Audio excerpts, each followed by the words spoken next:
¿Qué tal, amigos? Nos encontramos con Laureano Turienzo, que es uno de los mayores especialistas del mundo en el sector de retail. Le conozco desde hace no mucho tiempo, pero desde luego que es una experiencia brutal seguirle, conocer cuál es su visión, cuáles sus planteamientos, sus grandes conocimientos del retail de todo el mundo. Es presidente de la Asociación Española del Retail, de la cual desde Fruit Attraction, desde Meat Attraction también formamos parte. Por tanto, en primer lugar, un mensaje, Laureano, de bienvenida y de agradecimiento por acompañarnos en estos momentos. Muchas gracias y sobre todo a ti por invitarme, y sabes que siempre que me llames ahí estaré. Es un absoluto placer estar contigo y con el resto de la gente. Muchas gracias. Bueno, en primer lugar, quería plantearte, ¿no?, que básicamente tratamos de pintar nuevos escenarios, qué es lo que más o menos entendemos todo que puede ir ocurriendo una vez que finalice todo este periodo de alarma, de confinamiento, de cierta vuelta a la normalidad. Desde luego el sector retail, alimentación no ha parado de funcionar, con un incremento importante además también en ventas, sobre todo de productos frescos, adaptando la instalación, el punto de venta con todas las medidas higiénico-sanitarias de seguridad y de salud. Desde tu punto de vista, ¿qué cambios consideras que han venido para quedarse en este sentido y cuáles no? Vamos a ver, yo lo que sí que, como yo realmente creo que estamos en un escenario completamente distinto, no esperado, que todavía no sabemos muy bien hacia dónde va a ir, pero sí que es verdad que yo cuando oigo hablar mucho del nuevo consumidor, ¿no? Del nuevo, bueno, yo sospecho mucho y me echo mucho hacia atrás en lo del nuevo consumidor, porque todos nosotros tenemos decenas de nuevos consumidores a lo largo de nuestra vida dentro de nosotros, ¿sabes? O sea, y por ejemplo, en los últimos 5 años, el impacto que ha tenido Internet sobre nosotros, el impacto que ha tenido los móviles sobre nuestra forma de consumo. Nosotros enviamos miles o miramos mucho más la pantalla de teléfono que hace 3 años, hace 1000 días, ¿no? Por no hablarte de cómo nos informamos, cómo vemos el cine, o sea, ha habido tantísimos cambios, ¿no?, que evidentemente este es otro cambio más que va a haber, pero la diferencia entre los anteriores y este es que este realmente no fue ni consultado, ni fue elegido, ni fue viajado hacia él. Es un choque, una grieta de repente sin esperarnos, que ninguno sabíamos, porque todos los anteriores cambios que te he comentado han sido progresivos. Esto no fue nos levantamos de un día para la mañana y empezamos, pero aquí de un día para otro, por primera vez en la historia de la humanidad, resalto, la primera vez en la historia de la humanidad, y esto va desde Babilonia, se han cerrado masivamente millones de tiendas en el mundo. Ni siquiera en la Primera y en la Segunda Guerra Mundial sucedió algo igual, porque solo sucedió en zonas de conflicto bélico, no a nivel mundial. Entonces, fíjate las dimensiones de donde estamos entrando, y dicho eso, yo digo, habrá cosas que evidentemente empecemos a habituarnos. Esto es un camino de por lo menos 2 años, como vamos, en el mejor de los casos. Entonces, seguramente habrá muchas cosas, bueno, algunas cosas que se queden con nosotros, como siempre ha sucedido en la historia del consumo. Las modificaciones de formas de consumo han dejado cosas que se quedaron con nosotros, como siempre. Lo único que no sabemos cuáles. Yo aventuro que tendrá mucho que ver con la seguridad. De la misma forma que el 11S nos trajo con la seguridad en los aeropuertos, ya no se fue de nosotros. Aquí seguramente veremos esto. ¿Tiene sentido que después de 2 años seguidos de mamparas en los cajeros, alguien decida quitar las mamparas de los cajeros? Pues posiblemente se queden ya. Porque tampoco estorban. Simplemente Sí. han venido para quedarse. Sí que es cierto que en China, por ejemplo, sí que hemos visto esta vuelta a la normalidad del comercio, el inicio de la actividad ferial, el inicio de la actividad comercial, los grandes centros comerciales ya han abierto también. ¿Qué primeras experiencias o qué primeras impresiones crees que de esta nueva apertura, de esta nueva normalidad en China has podido observar? Yo primero también decir un poquito también que soy muy reacio al término nueva normalidad, desde el punto de vista de analista, ¿no? Porque o es nuevo o es normal. Las dos cosas a la vez no puede ser. Es imposible. O sea, a partir de ahí ya empezamos mal, lo de nueva normalidad. Bueno, en este nuevo escenario, ¿vale? En este nuevo escenario, lo que estamos viendo es que se aventuró muy rápidamente que la gente abandonaría totalmente las tiendas físicas, lo cual es ridículo. Es ridículo porque sería como decir que la historia de la humanidad en 2 meses va a cambiar drásticamente. Y como todo esto es progresivo, pues sucederá, ¿no? Y lo que estamos viendo es que eh, después de haber estado en el abismo, entre comillas, en el infierno, estar en algo tan serio como que en China encierren a 11 millones de personas literalmente a ciertos barrios con más de 75.000 personas, donde se sitiaron literalmente, se hicieron barreras y muros donde no podía entrar ni salir nadie y se cerraron incluso hasta supermercados en esos barrios, tal, en esos mismos barrios, 90 días después, la gente, cuando ha podido, ha ido a tiendas. Entonces, lo que estamos viendo es que la gente, poco a poco, con medidas de seguridad, sin volverse loco, llamando de volverse loco, pues la gente está regresando a las tiendas. Lo que sí que es verdad es que durante este regreso y en este regreso, los consumidores son distintos, pero por una cuestión ni siquiera elegida, que esa es la clave de todo lo que yo entiendo. Se ha disparado Internet. ¿Por qué se ha disparado Internet? Hombre, porque era la opción A y no había opción B. O sea, no ha sido elegido. Ahí, pues veremos los que se quedan. ¿La gente consume distinto en las tiendas? Hombre, es que es imposible no consumir de otra forma distinta. Es que tiene que hacer cola, tiene que entrar en un sitio restringido y tiene que salirse pronto. Y encima tiene que ir con guantes. O sea, no has decidido eso. Oiga, es que consume distinto. Hombre, es que es imposible no consumir distinto. Entonces, yo creo que vamos a ir aprendiendo, según avance, qué cosas son forzadas y qué cosas se quedarán con nosotros. Aventurar a día de hoy qué cosas se quedarán con nosotros o sacar conclusiones muy concluyentes de los movimientos o las formas de consumo cuando están forzadas, pues ojo con eso, ¿eh? Es que con tomar decisiones con eso, efectivamente.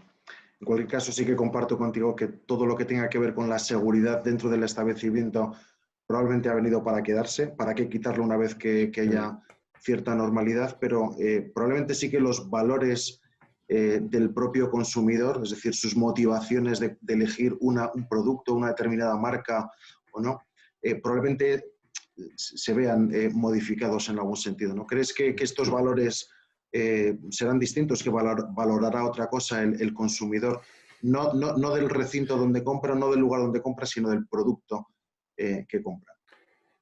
Sí, vamos a ver. Sí, no, eso seguramente. Es que fíjate, yo creo, Raúl, que hay que ver como dos escenarios, primero sería el escenario este de 2 años más o menos hasta que llegue la vacuna y que se distribuya, porque claro, hasta que no llegue ese escenario es literalmente imposible que sucedan imágenes como el Black Friday con la gente abarrotada en una tienda para coger las cosas. Eso ha muerto.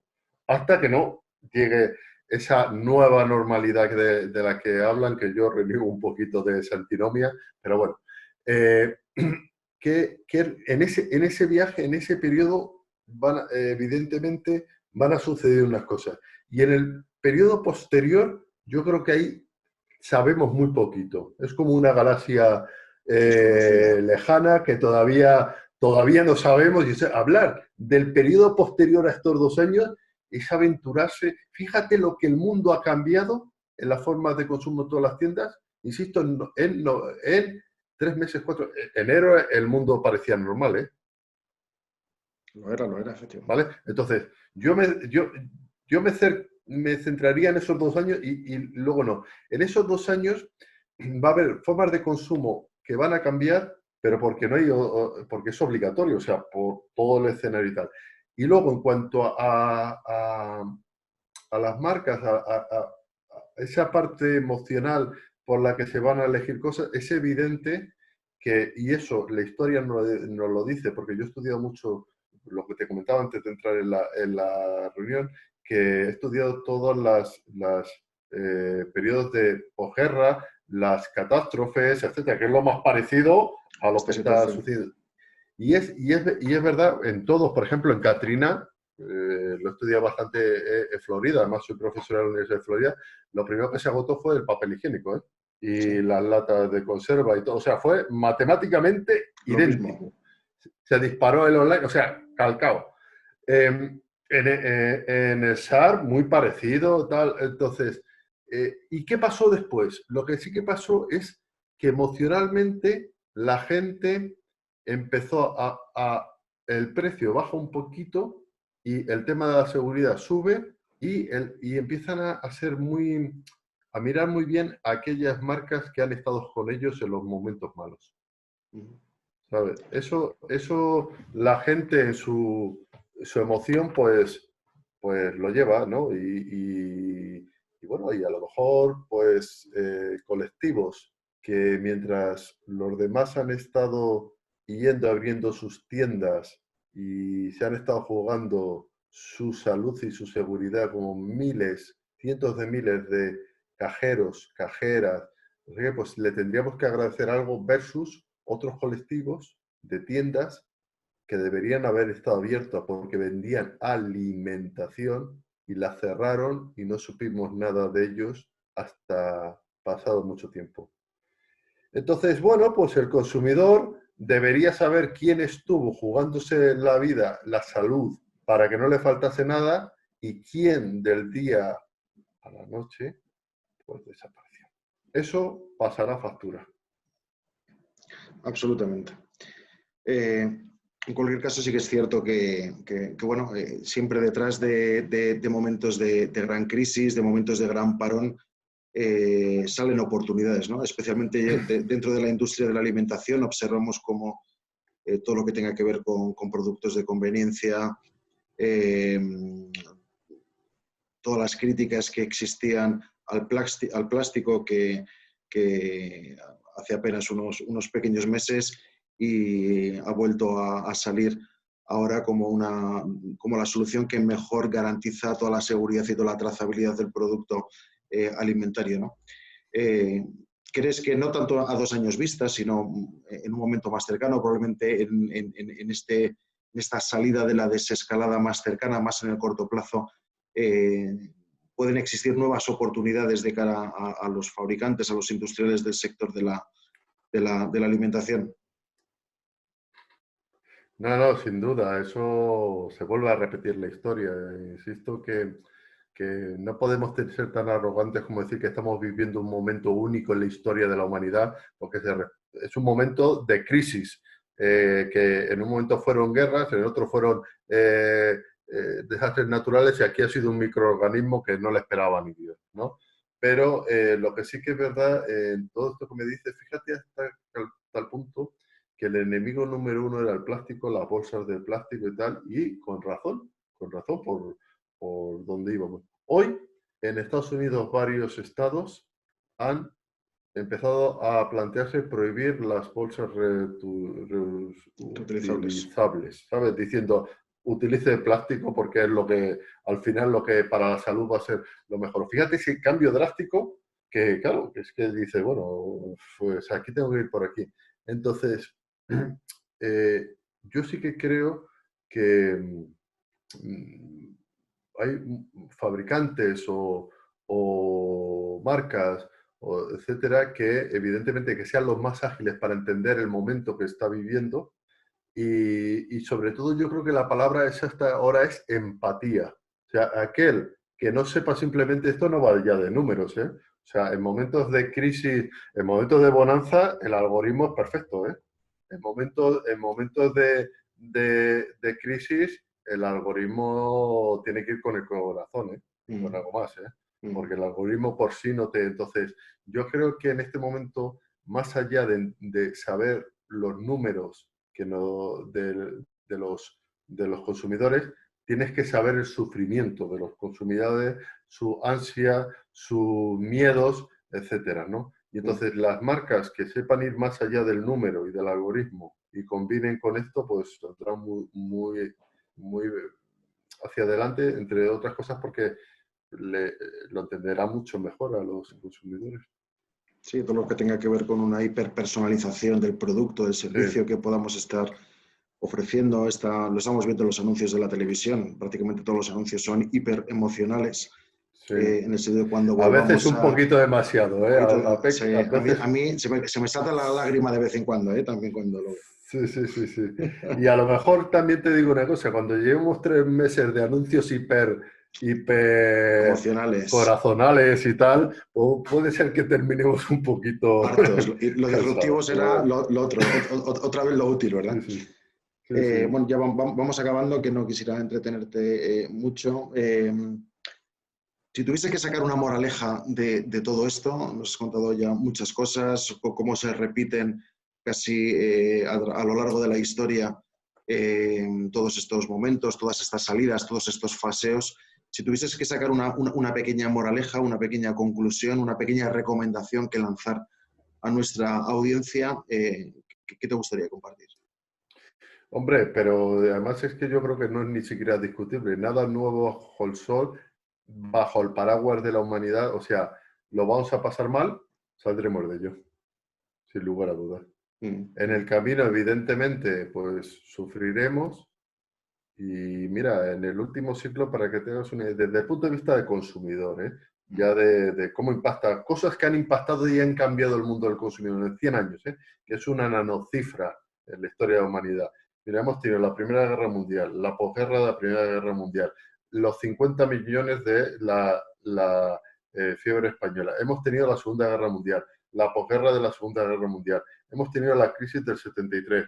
Hemos tenido la .com. Hemos tenido la del 2008. Y ahora tenemos esto. Mira, pues suman unas 10.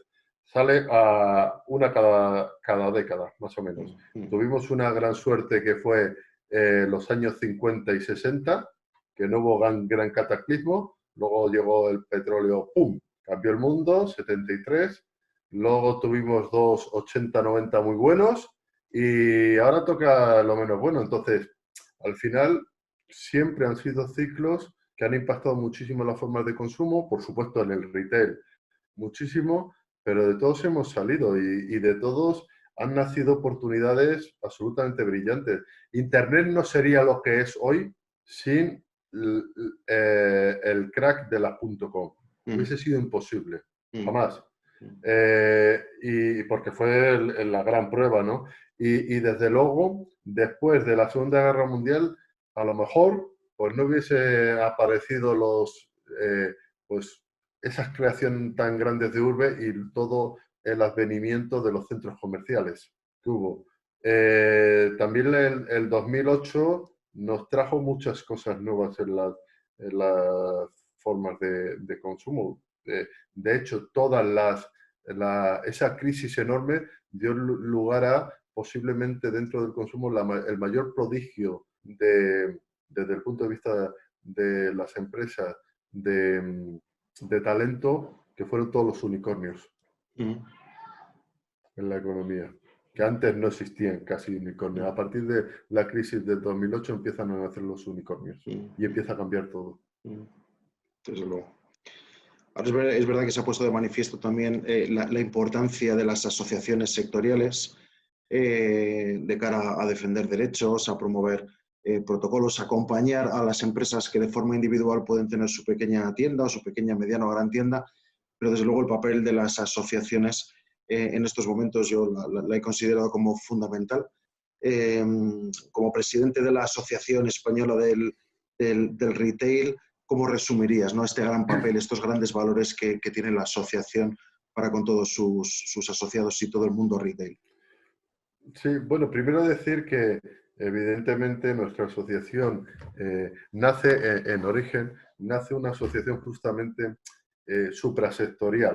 O sea, no queríamos encajonarnos en ningún sector, porque para eso estaban las asociaciones sectoriales, que vamos, que son, o sea, no es discutible que son absolutamente necesarias. Entonces, nuestro papel era ese papel en torno al consumidor y entonces en nuestra asociación hay, pues desde escuelas de negocios como SLSI, ahí estáis vosotros, pero está también Telefónica, está Oran, está Cinesa, está, hoy acaba de entrar Leroy Merlin, está Mediamar, está, o sea, muy por encima, y entonces nuestro papel tenía que ver con la investigación de las formas de consumo, con la conexión entre sectores que jamás se habían conectado y cero sectorial. Lo que sí que es verdad que de una forma eh, absolutamente, incluso si te digo, hasta de nuestra filosofía y circunstancial, y va a ser puntual y nada más, sí que hemos intervenido y hemos estado hablando con el ministerio y hemos estado presionando todo esto porque entendíamos que era un momento tan absolutamente clave para la pervivencia del retail español en general, y que nosotros teníamos algo que el resto, entre comillas, de asociaciones no tenía, que era esa transversalidad donde entraban la gente, en la parte académica, los proveedores de servicios, los más importantes, y los retailers de todos los sectores. Entonces, creíamos que nuestro punto de vista debía ser escuchado, pero siempre desde el punto de vista para ayudar, para que entendieran la importancia del retail en general, y hemos intervenido, pero nosotros, nuestro rol no iba, desde luego, y renunciamos absolutamente a cualquier suplantación de cualquier otra organización sectorial. Las organizaciones sectoriales son absolutamente necesarias, fundamentales, es lo que vertebra, es lo que hace avanzar, y nosotros hemos hecho un papel absolutamente espontáneo, siendo conscientes de que no era nuestro rol, de que era espontáneo, porque íbamos ahí a intentar ayudar en un momento absolutamente, entre comillas, trágico. Desde luego. Muy bien, Laureano. Pues por mi parte, muy agradecido. Me ha alegrado mucho a nivel personal verte también, verte tan activo, Sí. que no paras. Nos consta que estás trabajando muchísimo a nivel mundial. Estamos deseando empezar ya nuestra actividad ferial a partir del 1 de septiembre también, para poder contar contigo en alguno de los trabajos, estudios y presentaciones que podamos estar haciendo, aterrizándolo al mundo retail de alimentación frescos, que tenemos proyectos muy interesantes en común. Y nada, y desearte que vaya todo muy bien.